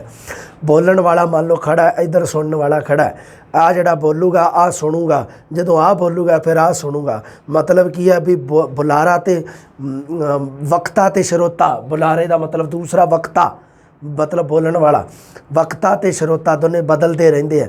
कदी वक्ता श्रोता बन जाता है, कदी श्रोता वक्ता बन जाता है। समझ गए ना गल नूं? जिवें तुसीं हो, मान लो तुसीं किसी नाल गल कर रहे हो तो तुसीं ऐ थोड़ा भी आपदी बकवास ही मारी जाओगे, उहदी भी तो सुनोगे बेचारे दी। जदों तुसीं बोली जाते हो उदों चुप है, मतलब उदों तुसीं वक्ते हो, वो हैगा श्रोता। जदों वो बोलूगा वो वक्ता है, तुसीं श्रोते हो। इहनूं कहा जाता है, इहनूं कहा जाता अंतर वटांदरा, बिजली सर्किट वर्गा अंतर वटांदरा। अगला, हाँ जी, अगली विशेषता है विस्थापन। विस्थापन का मतलब तुहानूं पता ही है, डिसप्लेसमेंट कहंदे आ इहनूं अंग्रेजी दे विच। विस्थापन किवें हुंदा है, की चीज़ है विस्थापन, दसदा तुहानूं। मनुखी भाषा जिहड़ी वो समय स्थान ते संदर्भां तो पारगामी है। अच्छा, तुहानूं पता है भी मनुख की भाषा ते पशुआं की भाषा दे विच यही है। मनुखों की भाषा जिहड़ी वो खुला सिस्टम है, पशुआं की भाषा जिहड़ी वो सीमित है, वो एक बंद सिस्टम है। मतलब की है भी उहदे विच कोई अपने कोई नवा शब्द नहीं जोड़ सकते पशु विचारे। जे मान लो अपने गां जां कोई गां मझ जदों है ना रिंगदी है तो उस स्थिति दे विच की है भी जिहड़ा आवाज़ है जिहड़ी उसदी ਉਹੀ स्थिति च रहूगी। किसी की घट हो सकती है, किसी की वध हो सकती है, पर ਉਹਦੇ ਵਿੱਚ चेंज कोई नहीं आऊगा, है ना। ਉਹਦੀ कोई लंबाई चौड़ाई घट वध सकती है आवाज़ की ਉਹਦੀ, पर ਉਹਦੇ ਵਿੱਚ ਅੱਡ शब्द नहीं ऐड कर सकती। बस ਉਹਦੀ ਉਹ बंद सिस्टम है। पशुओं की भाषा तो मनुख की भाषा ਦੇ ਵਿੱਚ यही बहुत ਵੱਡਾ फर्क है। ਹੁਣ ਇੱਥੇ भी समझो, मनुखी भाषा तो समय स्थान ते संदर्भां तो पारगामी है। इनू कहा जाता विस्थापन होना, डिसप्लेसमेंट होना। विस्थापन एक जगह तो चक के दूसरी जगह ते चीज़ रख देनी, विस्थापन कहा जाता है। मनुखी इहो जिहा एक मनुखी है दुनिया ते इहो जिहा शख्स जिहड़ा पास्ट नूं याद रखदा है, रख सकते हैं आपां, याद है सानूं सारा कुछ साडे पास्ट बारे, जिहड़ा फ्यूचर बारे सोच सकदा है, वर्तमान दे विच सोच रहा है। पशु नहीं इस तरह कर सकते। पशुओं की सोच सिर्फ उदों छिड़ मात्र तक ही सीमित होंदी है, बस उस तो बाद नहीं। पट्ठे तुसी लैके गए, उन्होंने पट्ठे खा ले, बस उस तो बाद वो भुल गए, है ना। ये स्थिति है जिहड़ी, इहनूं कहा जाता विस्थापन, इंग्लिश दे विच जिहनूं आपां डिसप्लेसमेंट कहने आ। सो ये है जिहड़ा भाषा जिहड़ी समय स्थान ते संदर्भां तो पारगामी हो गई है ना। भी आपां नूं देखो समय दे विच आपां पास्ट ते फ्यूचर की गल कर लईए, समय की गल ही होगी।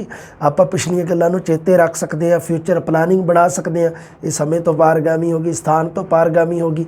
हुण तां भाषा दे विच, भाषा दी विस्थापन दे विच होर विकास हो गया। कारण जदों तो लिपि का विकास होया तो लिपि ने तो भाषा नूं होर स्थायित्व प्रदान किया है, भाषा होर स्थाई हो गई है। पहलां गल्लां नूं सिर्फ याद करना पैंदा सीगा, याद रखना पैंदा सीगा, बोल बोल के सुन सुन के। हुण किसी गल नूं लिख के छड्ड दो, लिपि दा करके है सारा कुछ। लिपि ने इस चीज़ दे विच होर विकास किया है। अगे आ जी विशेषज्ञता। भाषा की की विशेषज्ञता, विशेष हुंदा ना जिवें स्पैशलाइजेशन। भाषा प्रक्रिया जिहड़ी वो सहज सुभाविक रूप में निरंतर निर्विघन जारी रहिंदी है। मनुखी क्रिया ते भाषाई क्रिया भी जारी रहिंदी है। भाषा की बहुत वड्डी विशेषता। भाषा नूं बोलते समय तुसीं कोई काम कर रहे हो, मान लो है ना, कोई काम करी जाते हो तो नाल किसी नाल गल्लां करी जाते हो, इहनूं कहा जाता भाषा की प्रक्रिया निरंतर जारी रहिंदी है। भाषा दे विच कोई विघन नहीं पऊगा। तुहानूं भाषा नूं बोलण वास्ते अपना काम छड्डण की लोड़ नहीं पैनी। समझ गए कि नहीं। मान लो तुसी कोई काम करी जाते हो, है ना, भी घर दे विच कोई भी तरह का काम है, पशुआं डंगरां नूं मान लो पट्ठे पाई जाते हो। मान लो ਜਿਹੜੀਆਂ ਸਾਡੀਆਂ गर्ल्स है वो मान लो घर दे विच कोई अपनी माँ दे नाल हत्थ वंडाई जांदियां, है ना, आटा गुन्नी जांदियां, रोटी पकाई जांदियां, ते उन्हां नूं बोलण वास्ते मान लो वो बोलदियां कुछ, उन्होंने बोलना कुछ, घर दे जीआं दे नाल कोई विचार वटांदरा करना, उहदे वास्ते काम थोड़ा छड्डना पऊगा उन्हां नूं, नहीं, बिल्कुल नहीं छड्डना पैंदा। वो बोली भी जानी है तो काम भी करी जानी है। इनू कहा जाता है भाषा की प्रक्रिया निरंतर ते सहज रूप में निर्विघन जारी रहिंदी है। मनुखी क्रिया ते भाषाई क्रिया जारी रहिंदी है। मनुखी क्रिया मतलब तुसी जिहड़ा काम कर रहे हो, भाषाई क्रिया जो तुसी बोल रहे हो वो तुसी इक्को टाइम कर सकते हो, ये जारी रहूगा। अगे है जी लास्ट वाला, सभ्याचारक संचारण, कल्चरल ट्रांसमिशन। ਭਾਸ਼ਾਈ ਪਰੰਪਰਾਵਾਂ ਜਿਹੜੀਆਂ ਉਹ ਕੀ ਕਰਦੀਆਂ ਜੀ, ਪੀੜ੍ਹੀ ਦਰ ਪੀੜ੍ਹੀ ਸੱਭਿਆਚਾਰਕ ਤੌਰ 'ਤੇ ਸੰਚਾਰਿਤ ਜਾਂ ਰੂਪਾਂਤਰਿਤ ਹੁੰਦੀਆਂ ਰਹਿੰਦੀਆਂ ਹਨ। ਭਾਸ਼ਾ ਦੇ ਇੱਕ ਕਾਲ ਬਿੰਦੂ ਉੱਪਰ ਕਈ ਪੀੜ੍ਹੀਆਂ ਦਾ ਪਰਸਪਰ ਮੇਲ ਹੁੰਦਾ ਹੈ। ਇਹ ਗੱਲ ਨੂੰ ਤੁਸੀਂ ਸਮਝੋ। ਦੇਖੋ ਜੀ, ਭਾਸ਼ਾ ਹੈ ਜਿਹੜੀ ਉਹ ਪੀੜ੍ਹੀ ਸਮ ਪੀੜ੍ਹੀ ਜਿਹੜੀ ਸੱਭਿਆਚਾਰਕ ਤੌਰ 'ਤੇ ਸੰਚਾਰਿਤ ਜਾਂ ਰੂਪਾਂਤਰਿਤ ਹੁੰਦੀ ਹੈ। ਤੁਸੀਂ ਇਹ ਜਿਹੜੀ ਭਾਸ਼ਾ ਸਿੱਖੀ, ਜਦੋਂ ਪਹਿਲੀ ਭਾਸ਼ਾ ਤੁਸੀਂ ਆਪਣੇ ਮਾਂ ਪਿਓ ਮਤਲਬ ਤੁਹਾਡੇ ਤੋਂ ਪਹਿਲਾਂ ਵਾਲੀ ਪੀੜ੍ਹੀ ਤੋਂ ਸਿੱਖੀ, ਉਸ ਤੋਂ ਪਹਿਲਾਂ ਵਾਲੀ। ਹੁਣ ਅੱਛਾ, ਇੱਕ ਹੋਰ ਤੁਸੀਂ ਗੱਲ ਸੁਣੋ। ਭਾਸ਼ਾ ਦੇ ਇੱਕ ਕਾਲ ਬਿੰਦੂ ਉੱਪਰ ਮੰਨ ਲਓ ਇਸ ਮੌਕੇ ਇਸ ਕਾਲ ਬਿੰਦੂ ਦੀ ਗੱਲ ਕਰ ਲਈਏ, ਠੀਕ ਆ। ਇਸ ਕਾਲ ਬਿੰਦੂ 'ਤੇ ਇੱਕ ਪੀੜ੍ਹੀ ਦਾ ਨਹੀਂ ਹੁੰਦਾ ਗਾ, ਹਾਂ। ਮੰਨ ਲਓ ਇਸ ਕਾਲ ਦੀ ਕਾਲ ਬਿੰਦੂ ਕਿਹੜਾ, ਜਿਹੜਾ ਚੱਲੀ ਜਾਂਦਾ ਸਨ ਸਾਡਾ, ਠੀਕ ਹੈ, 2022 ਦੀ ਗੱਲ ਆਪਾਂ ਕਰੀਏ। ਇਸ ਕਾਲ ਬਿੰਦੂ 'ਤੇ ਤੁਸੀਂ ਕਹੋ ਬਈ ਅਸੀਂ ਜਿਹੜੀ ਭਾਸ਼ਾ ਬੋਲਦੇ ਹਾਂ, ਸਾਡੇ ਘਰ ਦੇ ਵਿੱਚ ਕਿੰਨੀਆਂ ਪੀੜ੍ਹੀਆਂ ਜਿੰਦਾ ਹੋ ਸਕਦਾ। ਤੁਹਾਡੇ ਦਾਦਾ ਦਾਦੀ 'ਚ ਕੋਈ ਇੱਕ ਜਿੰਦਾ ਹੋਵੇ, ਇੱਕ ਪੀੜ੍ਹੀ ਜਿੰਦੀ ਹੈ। ਮਾਤਾ ਪਿਤਾ ਤਾਂ ਰੱਬ ਸੁੱਖ ਰੱਖੇ ਜਿਉਂਦੇ ਹੁਣ, ਸਭ ਦੇ ਮਾਤਾ ਪਿਤਾ ਹੋ ਗਏ ਤੁਹਾਡੇ, ਅਤੇ ਤੁਸੀਂ ਹੋ ਗਏ। ਲਓ 3 ਪੀੜ੍ਹੀਆਂ ਹੋ ਗਈਆਂ। ਆ ਚੱਕੋ, ਇਹਨੂੰ ਕਿਹਾ ਜਾਂਦਾ ਹੈ, ਇਹਨੂੰ ਕਿਹਾ ਵੀ ਭਾਸ਼ਾ ਦੇ ਇੱਕ ਕਾਲ ਬਿੰਦੂ ਉੱਪਰ ਕਈ ਪੀੜ੍ਹੀਆਂ ਦਾ ਪਰਸਪਰ ਮੇਲ ਹੁੰਦਾ ਹੈ। ਮਤਲਬ ਇੱਕ ਕਾਲ ਬਿੰਦੂ ਦੇ ਉੱਪਰ ਭਾਸ਼ਾ ਦੇ ਜਦੋਂ ਆਪਾਂ ਗੱਲ ਕਰੀਏ, ਉਦੋਂ ਇੱਕ ਕਾਲ ਬਿੰਦੂ ਮਤਲਬ 2022 ਦੇ ਵਿੱਚ ਕੇਵਲ ਤੁਸੀਂ ਇਕੱਲੇ ਹੀ ਨਹੀਂ ਭਾਸ਼ਾ ਦੇ ਵਿੱਚ ਹੈਗੇ, ਭਾਸ਼ਾ ਦੇ ਨਾਲ ਉਸ ਦੇ ਨਾਲ ਸੰਬੰਧਿਤ ਤੁਹਾਡੇ ਮਾਤਾ ਪਿਤਾ ਵੀ ਹੈ, ਅਤੇ ਜੇ ਤੁਹਾਡੇ ਦਾਦਾ ਦਾਦੀ 'ਚ ਕੋਈ ਜਿਉਂਦਾ ਤਾਂ ਉਹ ਵੀ ਹੈ। ਅਤੇ ਜੇ ਮੰਨ ਲਓ ਰੱਬ ਸੁੱਖ ਰੱਖੇ ਤੁਹਾਡੀ ਮੈਰਿਜ ਹੋ ਚੁੱਕੀ ਹੈ ਤਾਂ ਇੱਕ ਪੀੜ੍ਹੀ ਹੋਰ ਵੀ ਹੋ ਸਕਦੀ ਹੈ ਨਾ। ਮੈਰਿਜ ਹੋ ਚੁੱਕੀ ਹੈ, ਬਾਲ ਬੱਚੇ ਵਾਲੇ ਜੇ ਤੁਸੀਂ ਹੋ ਚੁੱਕੇ ਹੋ ਤਾਂ ਇੱਕ ਹੋਰ ਪੀੜ੍ਹੀ ਆ ਲਓ ਐਡ ਹੋ ਗਈ। ਆ ਚੱਕੋ, ਇੰਨੀਆਂ ਮਤਲਬ ਇੱਕ ਕਾਲ ਖੰਡ ਦੇ ਕਾਲ ਬਿੰਦੂ ਦੇ ਉੱਪਰ ਕਈ ਪੀੜ੍ਹੀਆਂ ਦਾ ਪਰਸਪਰ ਮੇਲ ਹੋ ਜਾਂਦਾ ਹੈ। ਇਹ ਗੱਲ ਤੁਸੀਂ ਧਿਆਨ ਦੇ ਵਿੱਚ ਰੱਖਣੀ ਹੈ। ਭਾਸ਼ਾ ਦੀਆਂ ਵਿਸ਼ੇਸ਼ਤਾਵਾਂ ਹੋ ਗਈਆਂ ਕਲੀਅਰ, ਸਾਰੀਆਂ ਗੱਲਾਂ ਚੇਤੇ ਰੱਖਣੀਆਂ ਤੁਸੀਂ, ਸਾਰੀਆਂ ਬਹੁਤ ਕੰਮ ਦੀਆਂ ਗੱਲਾਂ ਇਹ। ਭਾਸ਼ਾ ਦੀ ਗੱਲ ਹੀ ਕੀਤੀ ਹੈ ਹਜੇ, ਪੰਜਾਬੀ ਭਾਸ਼ਾ ਦੀ ਗੱਲ ਨਹੀਂ ਕੀਤੀ ਗਈ ਹਜੇ। ਮੈਂ ਪੰਜਾਬੀ ਭਾਸ਼ਾ ਦੀ ਗੱਲ ਮੈਂ ਇੱਥੇ ਕਰੂੰਗਾ। ਦੇਖੋ, ਇੱਥੇ ਸਭ ਤੋਂ ਪਹਿਲਾਂ ਨਿਕਾਸ ਦੀ ਗੱਲ ਕਰੂੰਗਾ, ਪਹਿਲਾਂ ਤੁਹਾਨੂੰ ਸਮਝਾ ਦਿੰਦਾ, ਫਿਰ ਮੈਂ ਵਿਕਾਸ ਦੀ ਗੱਲ ਕਰੂੰਗਾ ਇਹਦੀ, ਫਿਰ ਇਹਦੀਆਂ ਕੁਝ ਵਿਸ਼ੇਸ਼ਤਾਵਾਂ ਵੀ ਦੱਸੂੰਗਾ। ਵਿਕਾਸ ਤੋਂ ਬਾਅਦ ਵਿਸ਼ੇਸ਼ਤਾਵਾਂ ਵੀ ਹੈਗੀਆਂ ਪੰਜਾਬੀ ਭਾਸ਼ਾ ਦੀਆਂ ਪ੍ਰਮੁੱਖ ਵਿਸ਼ੇਸ਼ਤਾਵਾਂ। ਹਾਲਾਂਕਿ ਇੱਥੇ ਮੈਂ ਜ਼ਿਆਦਾ ਨਹੀਂ ਇਕੱਠੀਆਂ ਕਰ ਸਕਿਆ, ਪਰ ਜਦੋਂ ਆਪਾਂ ਵਿਆਕਰਣ ਪੜ੍ਹਦੇ ਜਾਵਾਂਗੇ ਕਾਮਨ, ਉਦੋਂ ਵਿਸ਼ੇਸ਼ਤਾਵਾਂ ਹੋਰ ਆਉਂਦੀਆਂ ਜਾਣਗੀਆਂ, ਉਹ ਵੀ ਕਲੀਅਰ ਹੋ ਜਾਣਗੀਆਂ। ਤੁਹਾਡਾ ਪ੍ਰਸ਼ਨ ਨਹੀਂ ਕਦੇ ਵੀ ਗਲਤ ਹੋਊਗਾ ਕਿਤੇ ਵੀ। ਲਓ, ਆਹ ਕੁਛ ਆਪਾਂ ਪੜ੍ਹਨਾ ਅੱਜ ਦੀ ਤਰੀਕ ਵਿੱਚ। ਮਿਲਦੇ ਹਾਂ ਅਗਲੀ ਕਲਾਸ ਲੈ ਕੇ ਜਲਦੀ ਜੀ। ਸਤਿ ਸ੍ਰੀ ਅਕਾਲ।